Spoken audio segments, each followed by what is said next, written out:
आज की क्लास में हम लोग पढ़ेंगे पैसिव वॉइस पे बेस्ड एमसीक्यूज हैं उनको। पहले क्वेश्चन से स्टार्ट करते हैं आज की क्लास को। पहला क्वेश्चन है हमारा द लेटर। अब मैं फिल इन द ब्लैंक में सारे एक एक करके फिल करूंगा। The letter deliver by the postman every morning, या फिर the letter is delivered by the postman every morning, या फिर the letter delivered by the postman every morning, या फिर the letter was delivered by the postman every morning. अब इस sentence से समझ में आ रहा है ए प्रेजेंट एवरी मॉर्निंग मतलब एक रूटीन वाली बात कर रहा है, मतलब ये प्रेजेंट सिंपल का है। और प्रेजेंट सिंपल का जो सेंटेंस है उसको जब पेसिव वॉइस में बनाते हैं हम, तो कैसे बनता है वो, उसके लिए आप सब्जेक्ट लगाएंगे, है ना। आपके पास क्या होगा, सब्जेक्ट होगा प्लस इसके बाद आप लगाएंगे इसमें इस और एम आर, इनमें से आप लगाएंगे, है ना। इज लगाएंगे या फिर आर लगाएंगे या फिर एम लगाएंगे, है ना। जैसी सिचुएशन होगी उस हिसाब से हम लगाएंगे। फिर प्लस में आपको क्या लगाना होता है, पास्ट पार्टिसिपल यहाँ पर लगाना होगा। पास्ट पार्टिसिपल जिसे बोलते हैं हम, जैसे कि उसकी सेकंड फॉर्म होती है ना। तो इस तरीके से आप पास्ट पार्टिसिपल यहाँ पर लगाएंगे, पार्टिसिपल, ठीक है। तो सब्जेक्ट होगा is am are past participle, उसके बाद आप ऑब्जेक्ट इसमें लगा देंगे, मतलब जो जो सब्जेक्ट होगा हमारा उसको हम ऑब्जेक्ट बना देंगे, है ना। ऐसे इसका रूल चलता है, अगर आपने पैसिव वॉइस वाली वीडियो देखी होगी, ठीक है। तो इसमें किसके द्वारा डिलीवर किया जा रहा है उसको हम, मतलब किसी के द्वारा किया जा रहा है तो उसको हम ऑब्जेक्ट बना देते हैं पैसिव वॉइस में। तो इसमें पोस्टमैन है, उसके द्वारा किया जा रहा है तो पोस्टमैन को हमने इधर ऑब्जेक्ट बना दिया। जो लेटर है, जो काम किया जा रहा है उस पर हमने फोकस किया यहाँ पर। तो काम क्या है हमारा, लेटर है। लेटर को किसके द्वारा किया जा रहा है उसको हम पीछे लिखते हैं। तो इसको अच्छे से समझने के लिए आपको पैसिव वॉइस वाली वीडियो वो आपको देखनी पड़ेगी। तो इसके लिए फिलहाल के लिए ऑप्शन नंबर बी इसके लिए करेक्ट होगा, इज डिलीवर्ड, है ना। The postman, the letter is delivered by the postman every morning, ठीक है। आगे बढ़ते हैं हम, अगला क्वेश्चन क्या है हमारा। नेक्स्ट हमारा द केक। अब मैं फिल करता हूँ option, the cake was made by Mary yesterday, या फिर the cake is made by Mary yesterday, या फिर the cake made by Mary yesterday, या फिर the cake has made by Mary yesterday. अब इसमें एस्टरडे लगाया मतलब ये पास्ट की बात कर रही है ना। पास्ट में उसने केक बनाया होगा, किसने बनाया, मैरी ने बनाया। अब पास्ट सिंपल का जो सेंटेंस होता है उसको हम पैसिव में बनाते हैं, तो क्या लगता है उसके लिए, जब पास्ट वाला होगा तो सब्जेक्ट लगाएंगे, उसके बाद बॉज लगाते हैं हम या फिर वर लगाते हैं, ठीक है। ये आपको ध्यान रखना है। उसके बाद आगे का जो भी होगा, मतलब ऑब्जेक्ट जिसे हम किसे बोलेंगे, जो एक्टिव में हमारा सब्जेक्ट होता है उसको हम ऑब्जेक्ट बना देते हैं पैसिव में, ठीक है। तो इसके लिए ऑप्शन नंबर कौन सा करेक्ट हो जाएगा, बॉज मैड इसके लिए करेक्ट होगा। बॉज मैड होगा क्योंकि बॉज क्या है, ये पास्ट को दिखाएगा, और मैड मैड इसकी पास्ट पार्टिसिपल है, वो हमें पता चलेगा कि पैसिव का सेंटेंस है, ठीक है। तो ऑप्शन नंबर ए इसके लिए करेक्ट हो जाएगा। नेक्स्ट देखते हैं हम लोग, अगला क्या है हमारा। तीसरे नंबर का क्वेश्चन है हमारा, the work, fill in the blank में आप फिल करेंगे। The work will finish by the team by tomorrow, या फिर the work will be finishing by the team tomorrow, या फिर the work will be finished by the team by tomorrow, या फिर the work is being finished by the team by tomorrow. अब इसमें क्या होता है, एक चीज़ आपको याद रखना है, पैसिव वॉइस में हमेशा पास्ट पार्टिसिपल का यूज किया जाएगा, है ना। तो आईएनजी फॉर्म वाला और ये तो यूज ही नहीं होंगे दोनों, ठीक है। अब हमारे पास दोनों में पास्ट पार्टिसिपल है, ये आपको ध्यान रखना है, ठीक है। तो ऑप्शन नंबर सी या डी फिल करते हैं हम, कैसे करेक्ट होगा इसको समझेंगे हम। द वर्क, अब ये सेंटेंस कौन सा, ये आपको पहले समझना है। सेंटेंस बाय टुमारो मतलब फ्यूचर की बात की जा रही है, आने वाले जो कल है उसमें होने वाला है। तो बीइंग मतलब ये भी कॉन्टीन्यूस है, लेकिन इसमें कॉन्टीन्यूस वाला हम यूज नहीं करेंगे। The work will be finished by tomorrow, इसके लिए ऑप्शन नंबर सी करेक्ट हो जाएगा। इसके लिए स्ट्रक्चर देखते हैं पहले, स्ट्रक्चर कैसे बनता है। सब्जेक्ट लगाएंगे आप, और फ्यूचर का जब सेंटेंस बनाएंगे तो आप उसमें विल भी लगाएंगे, ठीक है। ये याद रखना है आपको, क्या लगाना है उसमें, will be plus past participle, ये सभी सब्जेक्ट के लिए लगेगा। आपको ये याद रखना है, चाहे वो सिंगुलर हो, प्लूरल हो, कुछ भी हो, है ना, ठीक है। तो इस तरीके से आपको इसका यूज करना है, जब फ्यूचर का सेंटेंस होगा तो विल बी के साथ आपको पास्ट पार्टिसिपल लगाना है। आगे देखते हैं नेक्स्ट क्या है हमारा, अगला क्वेश्चन हम पढ़ते हैं। फोर्थ नंबर है हमारा, the homework is doing by the student now, या फिर the homework is done by the students now, या फिर the homework is being done by the students now, या फिर the homework was being done by the student now. अब इसमें एक sentence को आपको एक बार देखना है अच्छे से, इस सेंटेंस कब का है, ये नाउ मतलब अभी की बात हो रही है ना। अब इसमें क्या होगा, अभी की बात हो रही है तो बॉज बीइंग तो वैसे गलत हो जाएगा, है ना, क्योंकि पास्ट के लिए अगर बॉज आता है तब भी गलत होगा। अब इसके बाद इज डन इनकरेक्ट हो जाएगा, क्योंकि इज डन इसलिए इनकरेक्ट हो जाएगा क्योंकि इसमें क्या है, होमवर्क है वो किया जा रहा है, अभी किया जा रहा होगा ना। इज डूइंग भी गलत होगा, तो इज बीइंग डन हमेशा याद रखना है। जब कॉन्टिन्यूस का सेंटेंस हम बनाते हैं तो कॉन्टिन्यूस में आपको याद रखना है, आपको क्या लगाना है, प्रेजेंट के लिए, पास्ट के लिए, फ्यूचर के लिए, वो एक बार आप देख लें। सब्जेक्ट लगाएंगे आप इज, एम और आर, ठीक है। फिर प्लस में आपको एक चीज़ और लगाना है इसमें, बीइंग, है ना, बीइंग, और उसके बाद पास्ट पार्टिसिपल आप यूज करेंगे। तो ये चीज़ कॉन्टिन्यूस के लिए बनता है, कॉन्टिन्यूस की जब पैसिव वॉइस बनाते हैं तब। तो कॉन्टिन्यूस में पैसिव वॉइस में हमने देखा। अब इसमें क्या है, एक सिंगुलर सब्जेक्ट है जैसे द होमवर्क, ठीक है।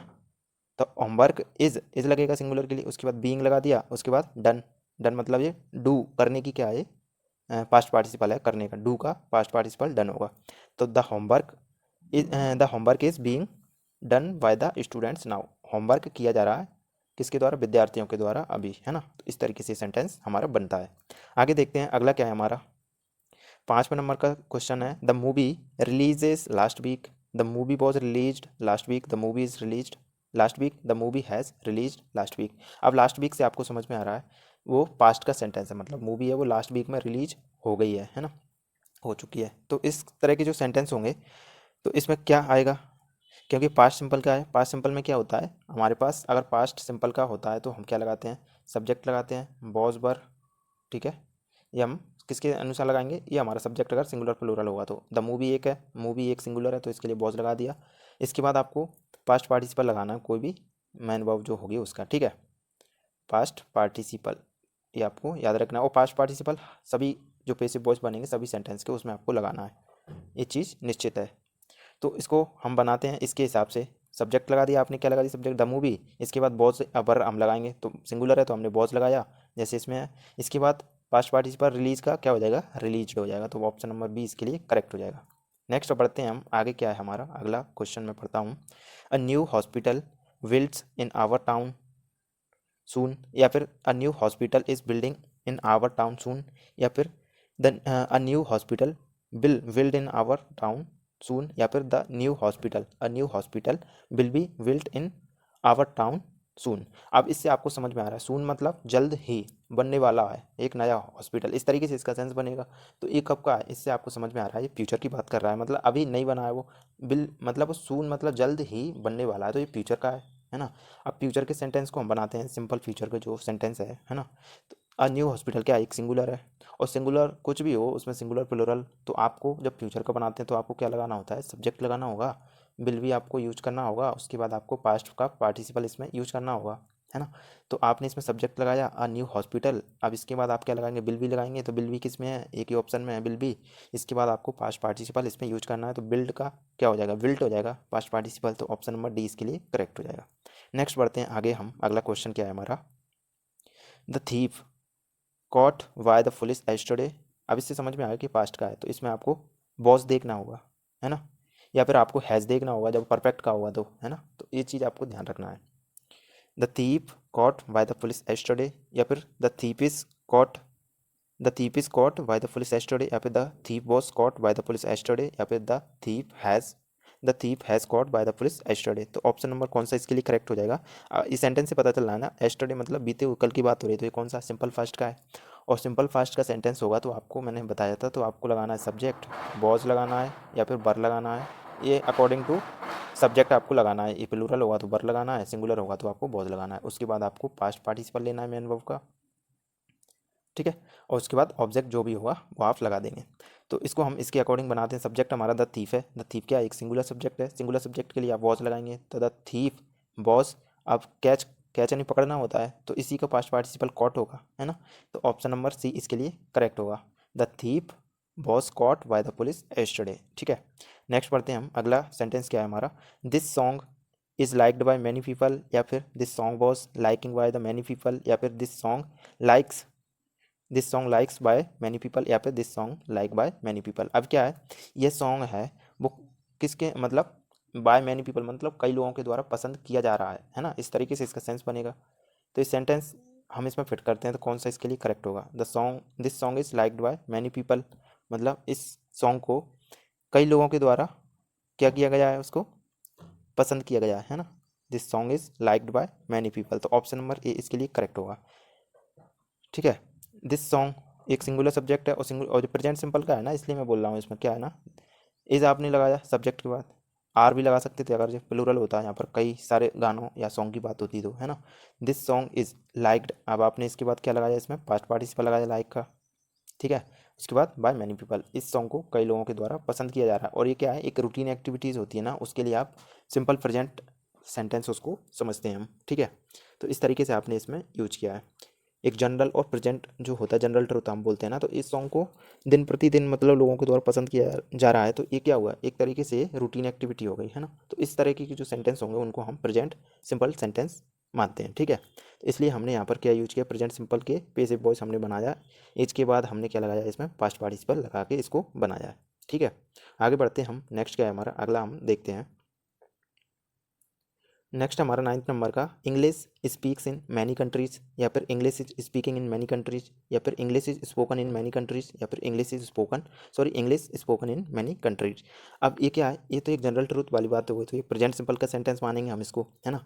कई कंट्रीज होंगी उनमें इंग्लिश को बोला जाता है, तो ये क्या है, एक प्रेजेंट सिंपल सेंटेंस होगा। और प्रेजेंट सिंपल सेंटेंस में मैंने बताया, अगर अगर प्रेजेंट का होगा तो आप इज लगाएंगे, आर लगाएंगे, या फिर एम लगाएंगे। उसके बाद क्या लगाते हैं आप, पास्ट पार्टिसिपल लगाते हैं मेन वर्ब की, है ना।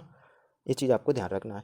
तो इंग्लिश क्या है, एक सिंगुलर सब्जेक्ट है, सिंगुलर सब्जेक्ट के साथ हम इज लगाते हैं। तो इज कहाँ है, दो ऑप्शन में इज है, बी और सी में, है ना। अब इसके बाद आपको पास्ट पार्टिसिपल देखना है, जिसमें पास्ट पार्टिसिपल होगा उसको हम सही मानेंगे।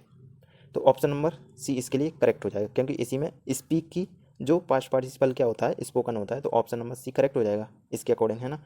English is spoken in many countries, मतलब अंग्रेजी को कई कंट्रीज हैं, कई देश हैं, उनमें बोला जाता है, ठीक है। ऐसे ही हम अगला जो क्वेश्चन है हमारा 10th नंबर का, उसको देखते हैं। The room cleans every day, या फिर the room is cleaned every day, या फिर the room was cleaned every day, या फिर the room cleaning every day. Every day मतलब रूटीन एक्टिविटी है, और रूटीन एक्टिविटी को हम किस में मानते हैं, प्रेजेंट टेंस में मानते हैं, प्रेजेंट का, है ना, प्रेजेंट सिंपल का। अब सिंपल प्रेजेंट टेंस में क्या होता है, सब्जेक्ट लगाते हैं, इज एम आर लगाते हैं, है ना। प्रेजेंट सिंपल का है तो आप इज एम आर लगाएंगे, और उसके बाद पास्ट पार्टिसिपल आप लगाते हैं उसमें। अब इसी को हम इसी के अकॉर्डिंग बनाते हैं। हमारे पास सब्जेक्ट कौन सा है, द रूम एक सिंगुलर सब्जेक्ट हो गया, और सिंगुलर सब्जेक्ट के लिए आप इज लगाएंगे, है ना। उसके बाद पास्ट पार्टिसिपल आप इसमें लगाएंगे। तो द रूम इज, इसके बाद अब क्लीन, क्लीन का इसमें से पास्ट पार्टिसिपल कौन सा होगा, क्लीनड होगा। तो इज के साथ क्लीन, ये ऑप्शन है हमारे पास बी, तो बी इसके लिए करेक्ट हो जाएगा, ठीक है। इस तरीके से आपको समझते हुए चलना है अच्छे से। अगर आपने पहले नहीं देखा है तो आप बेसिक वॉइस वाली जो क्लास है उसको आप देख सकते हैं, उससे अच्छे से आप समझ सकते हैं। एक चीज़ मैं आपको हमेशा रिपीट कर रहा हूँ, प्रेजेंट सिंपल सेंटेंस को पहचानने का यही है कि वो या तो रूटीन एक्टिविटी हो, है ना, आपकी हैबिट में हो, वो मतलब डेली आप उसको करते ही हैं लगभग, है ना। तो उसको हम प्रेजेंट सिंपल सेंटेंस का पैसिव इसमें बना रहे हैं, ठीक है। आगे बढ़ते हैं, नेक्स्ट क्या है हमारा, the food has been eaten by the guests, the food has eaten by the guests, या फिर the food is eat by the guest, या फिर the food was eating by the guests. अब क्या है, गेस्ट हैं उनके द्वारा खाने को खाया जा रहा होगा, है ना। अब खाया जा रहा होगा, इसको हम समझेंगे इससे, the food has been eaten by the guest, मतलब खाना खाया जा चुका है, किसके द्वारा, गेस्ट के द्वारा। तो इस तरीके से आप इसको समझेंगे, ठीक है। हैज़ ईटन इसके लिए इनकरेक्ट हो जाएगा। हैज़ ईटन आप किसके साथ लगाते हैं, या तो आप इसको एक्टिव में बनाते हैं, उस सिचुएशन में आप लगाते हैं एक्टिव, जब एक्टिव बनाते हैं तब आप क्या लगाते हैं, आपके पास हैज़ एब होगा, उसके बाद सीधा आप क्या लगाते हैं, V3 लगाते हैं। तो ये किस में यूज होता है, ये एक्टिव में होता है। तो एक्टिव में ये गलत हो जाए, क्योंकि हम पैसे में इसको बनाएंगे, पैसे में तब बनता है ना जब मेन चीज़ हमारा क्या है, जिस पे काम किया जा रहा है वो हमारा फूड है। वो किसके द्वारा किया जा रहा है, वो किसी व्यक्ति के द्वारा किया जा रहा होगा, या फिर किसी चीज़ के द्वारा किया जा रहा होगा, है ना। तो हमने इसको पैसिव वॉइस समझेंगे इस तरीके से। इसकी पहचान भी यही है, जिस काम को किया जा रहा है उसको हम पहले प्रायोरिटी देंगे, मतलब उसको सब्जेक्ट मान के चलेंगे। जिसके द्वारा भी किया जा रहा है उसको हम मतलब प्रायोरिटी नहीं देंगे, तो उसको हम बाद में रखेंगे, मतलब ऑब्जेक्ट बना देंगे। तो यही पैसिव वॉइस की पहचान है। तो हैज़ ईटन किसके साथ लगता है, एक्टिव में लगता है, ठीक है।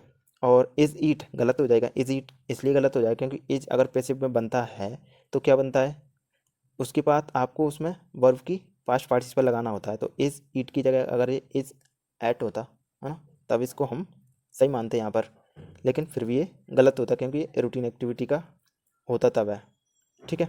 उसके बाद आपको बॉज ईटिंग भी गलत हो जाएगी, क्योंकि बॉज और आईएनजी फॉर्म के साथ अगर आता है तो ये एक्टिव का जो सेंटेंस होगा पास्ट वाला, है ना, कर रहा था, कर रही थी, इस तरीके के, तो उस टाइम आपको ए वाला यूज करना होता है। तो ऑप्शन नंबर ए आपके पास बचा है। एक इस तरीके से आप इसको समझेंगे, हैज़ और has been eaten, has been eaten और हैज़ बीन के साथ अगर आईएनजी फॉर्म आता है तो आपको पता है वो कौन सा होता है, परफेक्ट कॉन्टिन्यूस का सेंटेंस होता है, जब ईटिंग होता है यहाँ पर हैज़ बीन ईटिंग तब। लेकिन ऑप्शन में हमने हैज़ बीन ईटन है, मतलब ये पैसिव के लिए यूज किया गया है।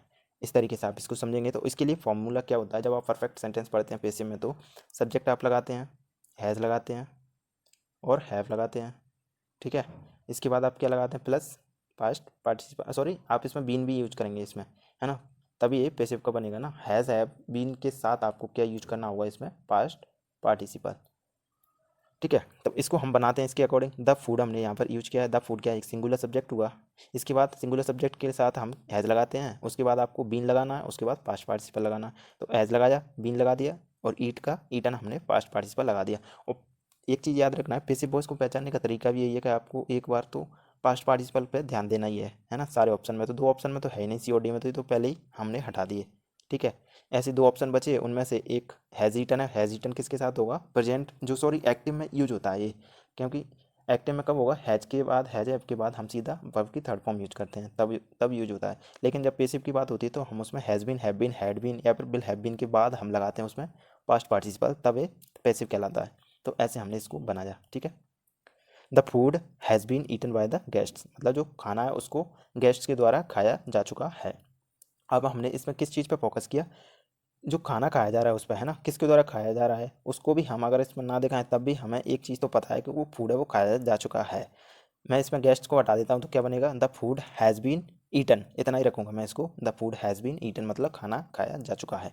तो जिस चीज़ पे फोकस किया जा रहा है उसका मतलब है कि वो पैसिव वॉइस है ना। तो इस तरीके से आपको मतलब प्रायोरिटी आपको काम को देना है, जो काम हो रहा है उसको। ऐसे 12th नंबर का जो क्वेश्चन है उसको हम समझते हैं। The painting paints by an Italian artist, या फिर the painting painted by an Italian artist, या फिर the painting was painted by an Italian artist, या फिर the painting is painting by an Italian artist. तो इसमें हम पेंट्स फिल नहीं कर सकते, ठीक है। द पेंटिंग पेंट्स क्योंकि इधर आईएनजी फॉर्म है, फिर से हमने इसमें सिंपल वाली जो V5 हम जैसे बोलते हैं, एस और ES वाली फॉर्म होती है उसे हम V5 बोलते हैं, तो ये गलत हो जाएगा। Painted painted the painting painted by an Italian artist, जब इस तरीके से आपको लग रहा है कि ये पेसिव का है तो एक अपने साथ क्या लेगा, कोई तो वो लेगा ना हेल्पिंग वर्ब, तो ये भी गलत हो जाएगा। The painting was painted by an Italian artist, मतलब इसमें पास्ट पार्टिसिपल है, पेंटेड है मतलब पेंट का पास्ट पार्टिसिपल पेंटेड है, उसके पहले क्या लगाया इसमें, वॉज लगाया, मतलब ये पास्ट का सेंटेंस बन सकता है पेसिव में। इसके बाद फोर्थ ऑप्शन है उसको भी देखते हैं हम। इस पेंटिंग मतलब आईएनजी फॉर्म के साथ आ जाए इज के साथ तो ये एक्टिव के लिए बनता है। पेसिव के लिए आपको पास्ट पार्टिसिपल जरूर चाहिए होता है, ये चीज़ आपको ध्यान रखना है, ठीक है। तो ऑप्शन नंबर डी इसके लिए सॉरी ऑप्शन नंबर सी इसके लिए करेक्ट हो जाएगा, boss painted, the painting boss painted by an Italian artist, मतलब जो पेंटिंग है वो किसके द्वारा पेंट की गई है, इटालियन आर्टिस्ट के द्वारा, ठीक है। नेक्स्ट पढ़ते हैं, अगला क्या है हमारा, a message sends to you soon, या फिर अब इससे एक चीज़ समझ में आ गई कि सून का मतलब ये फ्यूचर की बात कर रहा है, एक मैसेज है वो जल्द ही, सून का मतलब भी वही होता है ना, जल्द ही। तो a message sends to you soon मतलब आपको मैसेज जल्दी भेज दिया जाएगा, कुछ इस तरीके से इसका सेंस बनेगा ना, अगर ये फ्यूचर में बनेगा तो हमारे पास क्या होना चाहिए, जब फ्यूचर का बनता है तो बिल भी होना चाहिए और पास्ट पार्टिसिपल होना चाहिए। तो आपके पास ऑप्शन नंबर सी में बिल भी है और सेंट इसमें पास्ट पार्टिसिपल भी है, तो ऑप्शन नंबर सी इसके लिए करेक्ट हो जाएगा, ठीक है। ऐसे 14 नंबर का हम देखते हैं, the story is enjoying bye children, या फिर the story enjoyed bye children, या फिर the story is enjoyed bye children, या फिर the story was enjoyed bye children. एक चीज़ आपको ध्यान रखना है, अब इसमें क्या होगा, ये प्रेजेंट सिंपल का सेंटेंस है ना, इसमें क्या है, इज इंजॉइंग इसलिए इनकरेक्ट हो जाएगा। स्टोरी क्या है, एक हमारा काम है जिसपे हम बात कर रहे हैं, और ये किसके द्वारा, चिल्ड्रन के लिए, चिल्ड्रन के द्वारा पसंद की जा रही है, तो ये क्या हुआ, एक पेसिव वॉइस हुआ। पेसिव वॉइस में क्या होता है, अगर ये सिंगुलर है और प्रेजेंट का है तो आपके पास इज होना चाहिए और मैन वर्ब का पास्ट पार्टिसिपल होना चाहिए। तो इज इंजॉइंग क्या है, इज के साथ अगर आईएनजी फॉर्म हमने मैन वर्ब की लगाई तो ये एक्टिव वॉइस में यूज होता है, मतलब जो सेंटेंस हम पढ़ते हैं रेगुलर बेसिस में, जो सेंटेंस भी हम पढ़ते हैं, है ना, तो उसमें आपको इज इंजॉइंग कॉन्टीन्यूस जो प्रेजेंट का होगा उसमें यूज होता है, तो ये इसके लिए इनकरेक्ट हो जाएगा, ए ऑप्शन, ठीक है।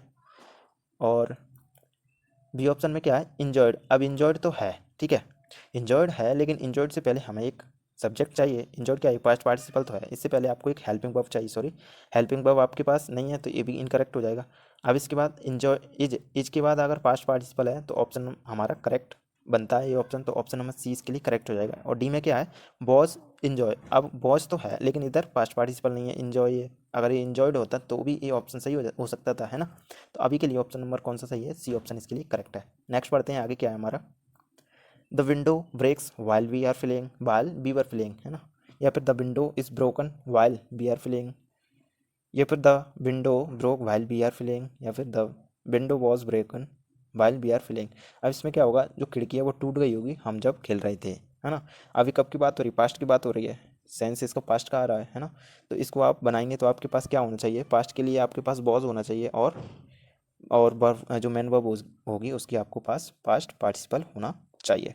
तो ऑप्शन नंबर डी इसके लिए करेक्ट हो जाएगा, जिसमें आपके पास वॉज भी है, मतलब पास्ट की सिचुएशन को दिखा रहा है, ठीक है। और उसके बाद आपके पास क्या है यहाँ पर, ब्रोकन, जो ब्रेक की टूटने की, ब्रेक यानी तोड़ना होता है ना, तो इसकी ये थर्ड फॉर्म हो गई ब्रोकन, मतलब जिसे हम फर्स्ट पार्टिसिपल बोल रहे हैं यहाँ पर। The window was broken while we are filling, मतलब हम खेल रहे थे उसी दौरान जो विंडो है वो टूट गई, ठीक है, टूट गई थी। तो इस तरीके से आपने यहाँ पर यूज किया है। नेक्स्ट देखते हैं हम, नेक्स्ट क्या है हमारा 16 नंबर क्या है, the guests are welcomed by the host, या फिर the guests welcome by the host, the guests were welcome by the host, या फिर the guest welcomed by the host. अब जब गेस्ट है और वो किसके द्वारा, होस्ट, होस्ट के द्वारा, मतलब उनको वेलकम किया गया होगा, है ना। तो ये क्या है, एक पास्ट की सिचुएशन को दिखा रहा है, और इसको हम ऑप्शन से फिल करके समझते हैं।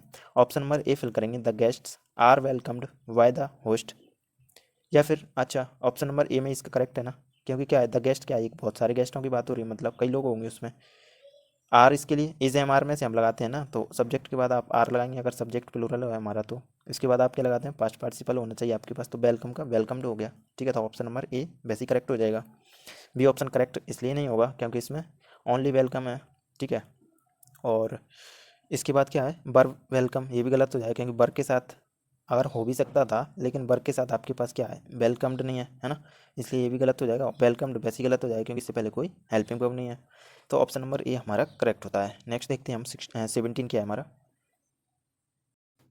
17 को हम देखते हैं। 17 में क्या है, the work has done already, मतलब ये ऑलरेडी मतलब हो चुका है उसकी बात हो रही है ना। तो ये कौन सा होगा, ये परफेक्ट का सेंटेंस कहलाएगा, और परफेक्ट के सेंटेंस के लिए आपके पास सब्जेक्ट होना चाहिए has have, according to subject हम लगाएंगे, उसके बाद आपके पास बीन होना चाहिए, उसके बाद आपके पास पास्ट पार्टिसिपल होना चाहिए। तो ये चीज़ आपके पास होनी चाहिए जब आप क्या बनाते हैं, परफेक्ट का सेंटेंस बनाएंगे तब। तो आपको वर्क है, वर्क क्या एक सिंगुलर सब्जेक्ट है, सिंगुलर सब्जेक्ट के लिए आपको हैज़ चाहिए, तो द वर्क हैज़, इसके बाद बीन लगा दिया आपने तो हैज़ बीन, ठीक है, हैज़ बीन। इसके बाद आपको क्या लगाना है इसमें, डन, मतलब डू की कौन सी पास्ट पार्टिसिपल डन होगा, तो हैज़ बीन डन होना चाहिए ऑप्शन में, तो वही ऑप्शन हमारा करेक्ट होगा, तो बी ऑप्शन करेक्ट है। The work has been done already, मतलब जो काम है वो पहले ही हो चुका है ना। तो इस तरीके से आपने इसको समझा। और एक चीज़ फिर से मैं बताता हूँ, the work has been done मतलब काम पे हमने फोकस किया है। अब ये किसके द्वारा किया गया है, उस व्यक्ति की चर्चा ही नहीं है ना इसमें, तो यही तो कहलाता है पैसिव वॉइस, और यही इसकी पहचान है, मतलब जिस काम को किया जाना है उसी पे फोकस किया जा रहा है। हम उस पर एक टाइम के लिए उस पर कर भी नहीं, करेंगे भी नहीं, जो किया जा रहा है किसके द्वारा किया जा रहा है, तब भी वो समझ में आएगा हमें कि एक पैसिव वॉइस है, ठीक है। चलिए नेक्स्ट देखते हैं हम, अगला क्या है इसी में 18 नंबर का, the dress stitched by her mother, या फिर the dress is stitched by her mother, the dress stitched by her mother, या फिर the dress stitch by her mother. अब ड्रेस है वो किसके द्वारा स्टिच की गई, वो उसकी मदर के द्वारा। अब इसके पास आपके पास क्या होना चाहिए, ठीक है।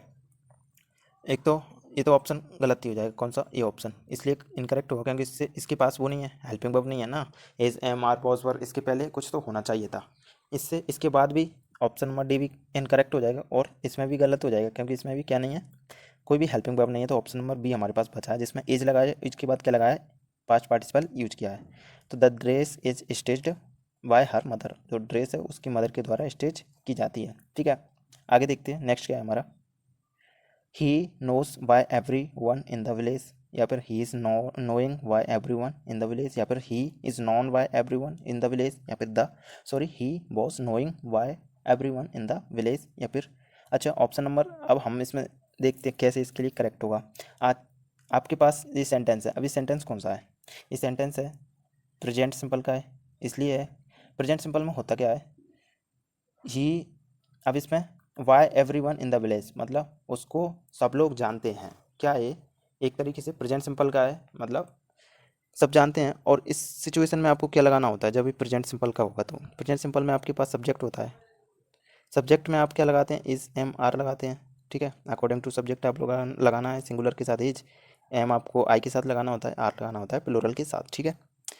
तो ही आपको लगाना है, इज लगा दिया आपने, ही एक सिंगुलर है उसके साथ, इसके बाद आपको लगाना है नो, नो की पास्ट पार्टिसिपल नॉन होता है, तो ऑप्शन नंबर सी में है, ही is known bye everyone in the village, मतलब वो सभी के द्वारा उसको जाना जाता है ना। कोई एक व्यक्ति है, उसकी बात की जा रही है, तो उसको सभी के द्वारा जाना जाता है गांव में, है ना। तो ऑप्शन नंबर सी इसके लिए करेक्ट होगा। अगला देखते हैं हम 20 नंबर का क्या है हमारा। All the questions answers correctly, या फिर अच्छा all the questions answers correctly why the students, या फिर all the questions answered correctly why the student, all the questions were answered correctly why the students, या फिर all the questions is answered correctly why the student. सभी जो questions हैं वो correctly why the student, मतलब किसके द्वारा, student के द्वारा वो सारे जो क्वेश्चन हैं उनके आंसर करेक्ट दिए गए होंगे, या फिर दिए गए हैं, या दिए जाते हैं, ठीक है। तो इस तरीके से इसको हम समझेंगे। अच्छा, पहला ऑप्शन हम इसमें फिल करते हैं तो क्या आएगा। पहले ऑप्शन को फिल करते हैं, the all the questions answers correctly by the student. अब स्टूडेंट के द्वारा करेक्ट किए जाते हैं, मेन फोकस हमारा किस पे, क्वेश्चंस पे, मतलब इन्हीं पे हमारा काम है, ठीक है। तो ये कौन सा पैसिव का है, पैसिव का कौन सा है, इसको हम फिल करेंगे ए ऑप्शन से, तो ये इनकरेक्ट हो जाएगा क्योंकि ए ऑप्शन के आगे कोई हेल्पिंग वर्ब नहीं है।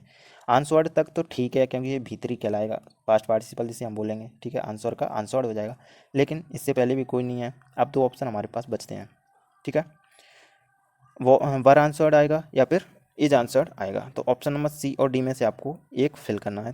तो ऑप्शन नंबर सी इसलिए करेक्ट हो जाएगा क्योंकि इसमें क्या है, एक पास्ट का सिंपल पैसिव है ये, है ना। All the questions were answered correctly by the student, मतलब जो सभी क्वेश्चन हैं उनके जो जवाब हैं, सही उत्तर हैं, वो स्टूडेंट के द्वारा दिए गए, है ना। इस तरीके से आप इसको समझेंगे। अब इसको तो हम फिल करते हैं तो इससे तो ये सेंस बनेगा ना, सभी क्वेश्चंस के सही आंसर दिए जाते हैं। अब ऐसा तो नहीं है हर बार दिए जाते हैं, जब रिजल्ट देखा होगा उस टाइम की बात है ना, इसलिए पास्ट का सेंटेंस है। तो were answered correctly by the students. तो आज की क्लास में हमने 20 जो MCQs हैं पैसिव वॉइस पर बेस्ड उनको पढ़ा। अगर आपको वीडियो पसंद आई तो आप इसको लाइक करें, चैनल को सब्सक्राइब करें, ठीक है। आज के लिए इतना ही।